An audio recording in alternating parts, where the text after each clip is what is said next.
नदीम मलिक साहब, अभी तक की जो पेशरफ्त हो चुकी है और सेकंड राउंड को लेकर जो इम्कानात रोशन हो चुके हैं या अहम डेवलपमेंट है, इस पर आपकी अंडरस्टैंडिंग क्या कहती है और आप क्या देख रहे हैं कि ये सेकंड राउंड आगे हमें किस राउंड की जानिब लेकर जा रहा है?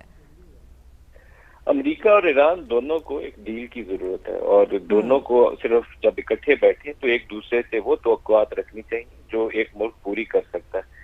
अमेरिका ईरान से ऐसी फरमाइशी लिस्ट भेज रहा था और साथ ही साथ ये था कि इस पे बिला मशरूत दस्तखत करके वो जो ईरानी टीम है बूटे जिसमें न्यूक्लियर का मामला हो, हॉर्मोज का मामला हो या बाकी इवन मिसाइल प्रोग्राम के ऊपर वो शुरू के अंदर उनकी बहुत स्टिफ किस्म की डिमांड थी।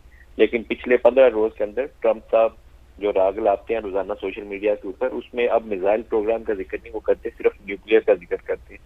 न्यूक्लियर और हॉर्मोज दो बड़े टेढ़े मामला हैं और दोनों के ऊपर जो अमेरिका की डिमांड्स है वो शायद 100% ईरान पूरी ना कर सके, लेकिन उसका तरीकाकार बनाया जा सकता है। 2015 की जो ओबामा एडमिनिस्ट्रेशन से ईरान की डील हुई थी उसी के आगे पीछे घूमते हुए कोई तरीकाकार इनको तय करना पड़ेगा, जिसमें अफजूदा जो यूरेनियम के स्टॉक पाइल थे 2015 में वो सोवियत यूनियन रूस के साथ उस वक्त इनका मुआहदा तय पाया था। तो पाकिस्तान, चीन और रूस उसमें अहम किरदार अदा कर सकते हैं। इसी तरीके से यूरेनियम एनरिचमेंट के हवाले से अमेरिका की शर्त यह है कि 20 साल तक ईरान 0% एनरिचमेंट पे चले जाए, यानी कि बिल्कुल इस एनरिचमेंट प्रोसेस को तर्क कर दे। ईरान का क्लेम यह है कि वो एनपीटी के दस्तखत किए हुए उन्होंने तो उनको हक हासिल है, तो इसके ऊपर कोई दरमियानी रास्ता इनको निकालना पड़ेगा, जिसका मुझे लगता है कि इम्कान मौजूद है, रास्ता निकल आएगा। जो हॉर्मोज वाला मामला है उसके ऊपर ईरान की पोजीशन ये है कि हमें कोई $200-250 अरब डॉलर का तो इस जंग की वजह से नुकसान हो गया, उसके लिए हमें पैसे चाहिए। वो कहते हैं कि जितनी सैंक्शंस अमेरिका ने उनके ऊपर आयद कर रखी है इनकलाब ईरान के बाद वो सारी हटाई जाए, जितने उनके एसेट्स फ्रीज किए गए हैं वो $100 अरब से ज्यादा उनकी मालियत बनती है वो सारे अनफ्रीज किए जाए। इसी तरीके से अमेरिका से वो मुतालबा करते हैं कि एक ऐसी गारंटी दे जो ईरान को काबिल कबूल हो कि अमेरिका 6 माह बाद दोबारा ईरान के ऊपर हमलावर नहीं होगा। अब यहाँ पर गिव एंड टेक के लिए इनके पास गुंजाइश मौजूद है। अमेरिका को कुछ इनके ऊपर पाबंदियां नरम करनी पड़ेंगी, कुछ एसेट्स रिलीज करने पड़ेंगे और इसी तरीके से स्टेट ऑफ हॉर्मोज के ऊपर अमेरिका अपना नेवल ब्लॉकेड एंड करेगा और ईरान जो है वहां से फ्री पैसेज के लिए कोई रास्ता हमवार करेगा। तो ये बैक वक्त कुछ चीजें तय पानी चाहिए। मुझे थोड़ा सा सरप्राइज ये है कि एक स्टेप नीचे ये गए हैं, जेडी वैंस और कालीबाफ खुद नहीं बैठ रहे इसके अंदर। तो एक तो ये तरीकाकार हो सकता है कि पहले कुछ बुनियादी अमूर के ऊपर इत्तेफाक राय हो जाए, फिर नेक्स्ट लेवल के ऊपर डिसाइड किया जाए कि वो किसने आना है और किसने दस्तखत करने हैं। सही। अच्छा मलिक साहब इस इशू की कॉम्प्लेक्सिटी की अगर हम बात करें ना तो उसको भी समझना चाहिए, क्योंकि बहुत पुराना एक तो कॉन्फ्लिक्ट है ये और दोनों साइडों पर जो मामलात हैं वो बहुत ही डाइवर्स हैं और बहुत ही ज्यादा जो है ना वो कॉम्प्लेक्स हैं। इसके अलावा कुछ स्पॉयलर्स का किरदार भी है, फिर उसके साथ साथ जो डोमेस्टिक प्रेशर है उसको भी अंडर एस्टिमेट नहीं किया जाता। अब इस सारे मामले में पाकिस्तान ने बहुत ही जो है ना वो कामयाबी से शटल डिप्लोमेसी की, जिसको और इनको एक मेज पर पहले भी बिठाया और अब भी बिठा रहा है। किस तरह देख रहे हैं इस सारी सिचुएशन को? पाकिस्तान ने तो एक बहुत ही ऑनेस्ट किस्म के जो सहूलतकार के तौर पर इनको साथ बिठाना है। फैसला तो इन दोनों ममालिक में ही लेना है। पाकिस्तान की तो बहुत अच्छी काविश ये है कि वो इन दोनों को दोबारा बिठा देगा। 50 साल से तो ये आपस में मिले नहीं है, तो पहला जो राउंड था वो अच्छी प्रोग्रेस थी, अच्छी पेशरफ्त थी और उसके बाद भी सिलसिला टूटा नहीं है। अभी भी जो ट्रंप ने देखे सीज फायर की है, तो सीज फायर पहले वो करते थे 1 हफ्ते के लिए कर रहा हूँ, 15 रोज के लिए कर रहा हूँ। इस दफा उन्होंने टाइम लाइन सेट नहीं की कि 2 हफ्ते के लिए कर रहा हूँ, बल्कि वो ओपन एंडेड है। इसका मतलब है कि ट्रंप इज ऑल्सो डेस्परेट कि उसका कोई ना कोई रास्ता निकला है। जो 3 दिन हमारे फील्ड मार्शल तेहरान में बैठ के ईरानी क़यादत से मुलाकात करते थे, बाद खबरें जाहिर करती हैं कि वहां से वाशिंगटन के साथ भी वो एंगेज करते रहे और जो तरीकाकार जो अमूर वहां तय पाए थे, बाद में अमेरिका थोड़ा सा उससे पीछे हट गया, जिस वजह से जो सेकंड राउंड है उसमें ताखीर हुई।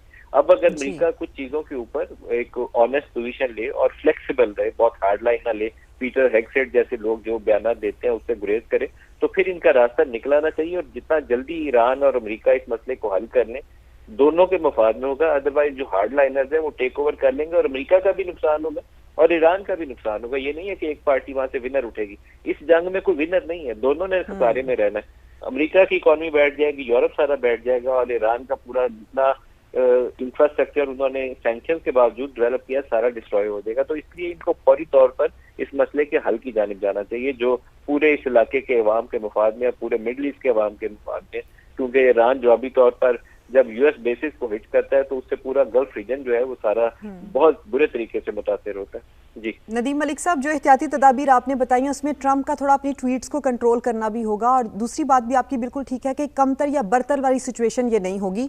आपने इस पर तज्जिया दिया, आपका बेहद शुक्रिया। सिक्योरिटी के मामला हम जानेंगे, टिका खान सानी ने हमें ज्वाइन किया है, जबकि ओवरऑल सिचुएशन पर हम बात करेंगे। सुमेरा खान हमारे साथ मौजूद हैं। सुमेरा, अब ये जो एक बीच में मामला आ चुका है कि यहाँ इरानियन डेलीगेशन से स्पीकर बाकर कालिबाफ नहीं आएंगे और जेडी वेंस नहीं आएंगे, तो फर्स्ट राउंड में जेडी वेंस का होना काफ़ी पॉजिटिव देखा जा रहा था। क्या आप समझती हैं कि जेडी वेंस का ना होना सेकंड राउंड के मुज़ाकरात को मुतासिर कर सकता है? मैं इसमें अभी भी सबसे पहले तो ये बात करना चाहूंगी कि अब्बास अरागची जो इस्लामाबाद आएंगे हैं, उनका भी एक ट्रू एक पिक्चर अगर आप चाहें तो मैं उस हवाले से कुछ वजाहत देना चाहूंगी। अब्बास अरागची का विजिट जो है वो इस हवाले से किसी भी वक्त नया रुख ले सकता है, क्योंकि अब तक की इतलात के मुताबिक वो एक बायलेटरल मुज़ाकरात के लिए या डिस्कशन के लिए आ रहे हैं पाकिस्तान के साथ। पाकिस्तान और ईरान के मामलात बायलेटरल की मद में आते हैं, और अगर इसमें कोई तीसरा मुल्क शामिल होता है तो वो ट्राईलेटरल हो जाएगा। मजीद ममालिक शामिल होते हैं तो मल्टीलेटरल हो जाएगा। लेकिन अगर अमेरिका की जानिब से इसमें कोई मजीद अपडेट आती है या कोई सडन डिसीजन लिया जाता है, तो यह भी हो सकता है कि अरागची ओमान और रशिया जाने के बजाय इस्लामाबाद में देर तक कयाम करें और इसी को मुज़ाकरात का दूसरा रुख या दूसरे राउंड का नाम दे दिया जाए, और अमेरिका की जानिब से भी अपने वफूद असर नौ तश्कील दिए जाएं। तो अभी सिचुएशन इतनी फ्लूइड है कि यह कहना कि अभी यही फाइनल नाम है डेलीगेशन के, इस पर मैं चाहूंगी कि इसमें हमें अभी मजीद कुछ वक्त के लिए इंतजार करना चाहिए। और मेरी इस दलील के लिए क्वेश्चन जो है पिछले एक हफ्ते की तमाम तरह अपडेट्स हैं कि आप देखें जहां से जेडी वैंस, फिर प्रेसिडेंट ट्रंप, उसके बाद दूसरा वक्त और तीसरा वक्त, फिर उनका ना आना, और अब ये अपडेट। तो I think we need to get more time to get the situation out of the fluid. Situation fluid है, बहुत से वेरिएबल्स हैं, बहुत से फैक्टर्स हैं जो कि इंक्लूड हैं, जो कि वेरी करते हैं। हमारे साथ ही रहिएगा, टिका खान सानी ने भी हमें ज्वाइन किया, उनसे जानते हैं। टिका, आप मुझे बताएं शहर इक़्तिदार में क्या चल रहा है इस वक्त, आपके जराए क्या बता रहे हैं, क्या सिचुएशन है यहाँ पर, सिक्योरिटी के क्या इंतजाम हैं?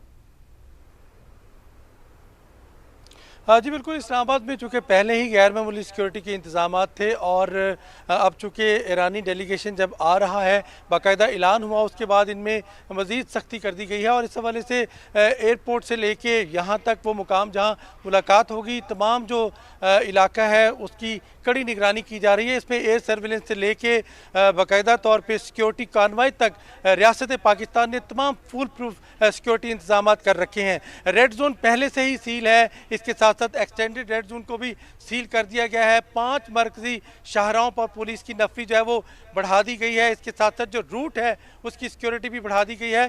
तो यूँ फुल प्रूफ सिक्योरिटी के इंतजामात भी मौजूद हैं। इसके साथ साथ चूँकि नया एडवाइजरी जारी की गई है ट्रैफिक के हवाले से, जो कुराल चौक से लेके 0 पॉइंट तक जो एक्सप्रेस वे है उसको बंद किया जाएगा जो ही मुअज़्ज़ज़ मेहमान पहुंचेंगे। इसके साथ साथ मरकजी शाहराएं जो हैं खासतौर पे 0 पॉइंट से सख्त तरीन इंतजामात हैं। बहुत शुक्रिया टिका खान सानी, आपने हमें अपडेट किया। सुमेरा खान भी हमारे साथ मौजूद थी, आपका भी बेहद शुक्रिया।